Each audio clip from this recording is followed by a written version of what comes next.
नमस्कार मंडळी. मुक्ता आता माधवीकडे आलेली असते आणि येता येता तिला दारामध्ये चप्पल दिसतात आणि सोबतच दरवाजा सुद्धा उघडा असतो. मुक्ता विचार करते की घरात असं कोण आलंय की दरवाजा वगैरे उघडा ठेवलाय आईने. मुक्ता आता जेव्हा घरामध्ये येते तेव्हा माधवी मात्र जावयाची मस्तच खातरदारी करत असते. सागरला काय हवं नको ते बघत असते आणि सांगत, तुमच्या आवडीचा फिश मसाला टाकून मी भाज्या बनवल्यात, कशा वाटल्या तुम्हाला? सागर म्हणत असतो की खूप छान बनवल्यात तुम्ही. आणि मुक्ता हे सर्व बघत असते आणि मनात म्हणत असते की कडू कारल्या, आता मी तुला सोडणार नाही. मुक्ता रागाने सागरकडे बघत असते आणि सागरचंही मुक्ताकडे लक्ष जातं. सागर म्हणतो की आता खरी मज्जा येणार आहे. माधवी सागरला विचारत असते की तुम्हाला छान वाटलं ना जेवण? सागर म्हणतो की अहो आई, छान म्हणजे काय, तुम्ही जे वांग्याचं काप बनवले ना ते मटणापेक्षाही जास्त भारी लागतंय आणि तुम्ही जे सोयाबीन बनवलंय ना, तुम्ही कोणालाही फसवू शकता की तो मटणच खातोय म्हणून. तर मिहिका आता सागरसाठी सोलकढी सुद्धा घेऊन आलेली असते. सगळी सागरची एवढी छान खातिरदारी होत असते ते बघून मुक्ताला मात्र फार राग येत असतो.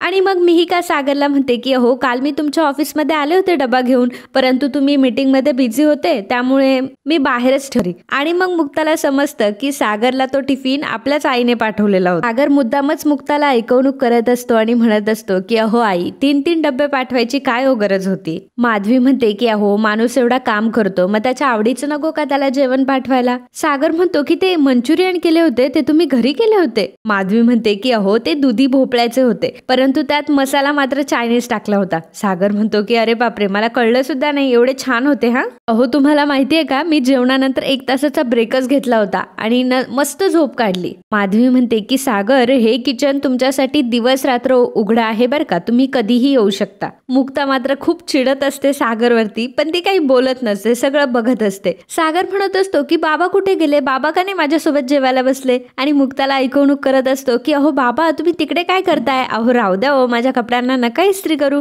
आणि रुमाल तरी सोडा, त्या रुमालाची इस्त्री करताय. आता मात्र मुक्ताचा इतका तिळपापड होत असतो कारण पुरुषोत्तम हा सागरच्या रुमालाला सुद्धा इस्त्री करून देत असतो. मुक्ता म्हणते की अहो बाबा, हे काय चाललंय तुमचं? बाबा म्हणतात की अरे वा मुक्ता, तू पण आलीस का, ये बस तू पण जेवायला. सागर म्हणतो की अरे बापरे, तुम्ही कधी आलात? मुक्ता म्हणते की हाच प्रश्न मला तुम्हाला विचारायचा आहे, तुम्ही कधी आलात? मुक्ता म्हणते की काय चाललंय काय या घरामध्ये? बाबा, तू कधीपासून कपड्यांना इस्त्रा करायला लागला? आणि आई, तू कधीपासून असं जेवण बनवायला लागलीस ग, असे फिश फ्राय मसाले टाकून? आणि मिहिका, तुम्हाला कधी पाणी दिलं नाहीस आणि तू भाकऱ्या बनवतीयस? सागर मुद्दाम त्याला ठसका लागल्याची ऍक्टिंग करायला लागतो, त्यामुळे सगळे घाबरतात. पुरुषोत्तम आणि माधवी दोघेही त्याची पाठ चोळत असतात. माधवी सागरला म्हणत असते की हो, तुम्ही शांत व्हा, वरती बघा बरं, तुमची सासू नाकाने कांदे सोलते.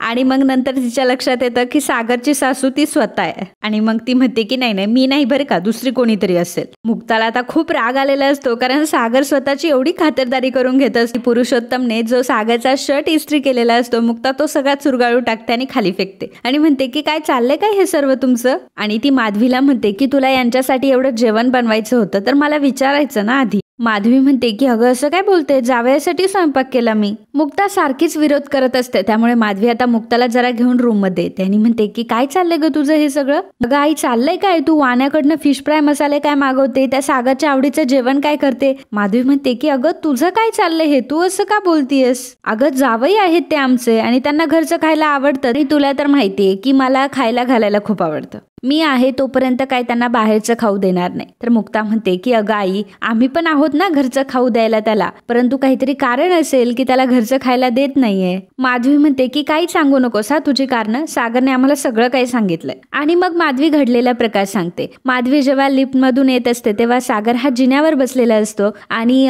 जिरा राईस आणि कढी वगैरे ऑर्डर करत असतो. माधवी त्याला विचारते की काय झालं सागर, म्हणजे आज घरामध्ये रेंज नाहीये का, तुम्ही जिन्यात का काम करताय? सागर म्हणतो की मला तुमची एक मदत हवी होती, म्हणजे मी व्हेज जेवण ऑर्डर केलंय, म्हणजे मी फक्त तुमच्या इथे बसून जर ते खाल्लं तर तुम्हाला चालेल का? माधवी म्हणते की काही हरकत नाहीये, पण तुम्ही पार्सल का मागवताय? घरचे सर्वजण बाहेर गेलेत का? चला मी तुम्हाला काहीतरी बनवून घालते. तेव्हा सागर म्हणतो की नको सासूबाई, उगाच तुम्हाला कशाला कष्ट, घरचं जेवण मिळावं एवढी सुद्धा लायकी नाहीये माझी. माधवी म्हणते की अहो सागर, काय झालं तुम्हाला आणि तुम्ही असं का बोलताय? मी तुमची आई आहे की नाही, मला सांगा काय झालंय. सागर म्हणतो की अहो आई, जेव्हा नवरी मुलगी ही तिचा माहेर सोडून सासरी जाते तेव्हा ती सासरी अनकम्फर्टेबल फील करते, तिच्या घरच्यांना मिस करते. तिला एकटं एकटं फील होतं, परंतु माझ्या घरामध्ये तर मीच मुलगी आहे, मलाच हे सगळं होतंय. मुक्ताने बापूंसोबत मिळून एक टीम बनवली आहे आणि त्या सर्वांनी मला बॉयकॉट केलंय. अहो माझं खाणं पिणं सुद्धा बंद केलंय. बघा मी कालचेच कपडे घालून फिरतोय. अहो साधं मला पेपर सुद्धा वाचायला देत नाही. तर माधवी विचारते की मुक्ताने हे सगळं केले, पण का केलंय मुक्ताने असं? सागर म्हणतो की मी त्या दिवशी सईवर ओरडलो म्हणून. बाप आहे मी सईचा, शेवटी ओरडणार ना थोडंफार. आणि तुम्ही टीचर आहात की नाही,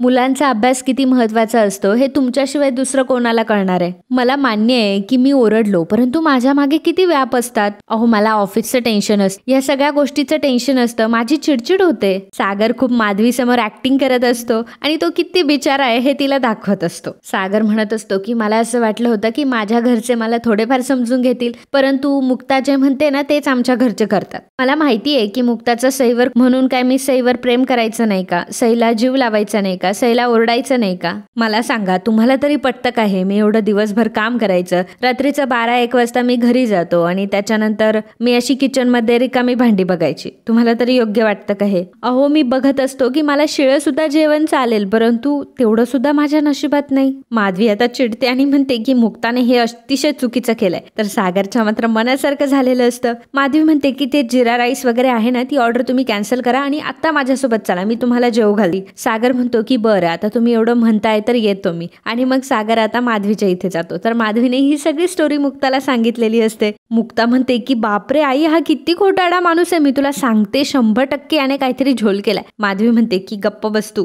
लग्नाच्या आधी तुमचं भांडण होतं ते मान्य आहे मला, परंतु आता तो तुझा नवरा आहे, उगाच त्याला काहीही बोलायचं नाही. आणि मुक्ता तुझी कमाल झाली, तू काय केलंस हे? तू त्याच्या घरच्यांना फितवलंस आणि तेही त्याच्या विरोधात. अगं तो नवरा आहे तुझा, तुझी आणि त्याची एक टीम पाहिजे ना. सई म्हटलं का तुझं शहाणपण हे सुट्टीवर जातं आणि तू सईला जास्त सूट दिलीस आणि तू सईचे फार लाड करते. थोडीफार शिस्त असावी लागते मुलांमध्ये. तेवढ्यातच आता इंद्रा घरी आलेली असते आणि इंद्रा म्हणते की सागर अरे तू इथे काय करतोयस? आता इंद्राचा आवाज ऐकल्यावर माधवी म्हणते की कोण आलं? तर मुक्ता म्हणते की घे आता माझ्या सासूबाई आल्या बघ, आता काय तुझ्यासाठी वाढून ठेवलंय ते. आता मुक्ता आणि माधवी बाहेर येतात. मुक्ता तर कपाळावर हात पाडून घेते. तर इंद्रा म्हणत असते की हा मुक्ता, आता तू मला बघून कपाळावर हातच मार, आता तुझं सिक्रेट बाहेर पडलं ना. माधवी म्हणते की त्याचं काय झालं ना? तर इंद्रा म्हणते की हो मला सगळं माहितीये, वयाला जेवायला घालून फितवणारी तू काय जगातली पहिलीच सासूबाई नाहीये, पण लक्षात ठेव तो सागर कोळी आहे, तो फक्त एकदाच जेवेल तुमच्याकडे, सारखा सारखा नाही जेवणार. माधवी म्हणते की अहो तुमचे मसाले वापरूनच मी जेवण बनवलं, एकदा बघा ना, तुम्ही टेस्ट करता का? तेव्हा इंद्रा म्हणते की काय नको, कोळ्याचा पोरगा येतो, माशाचा घास घेतल्याशिवाय काही त्याचा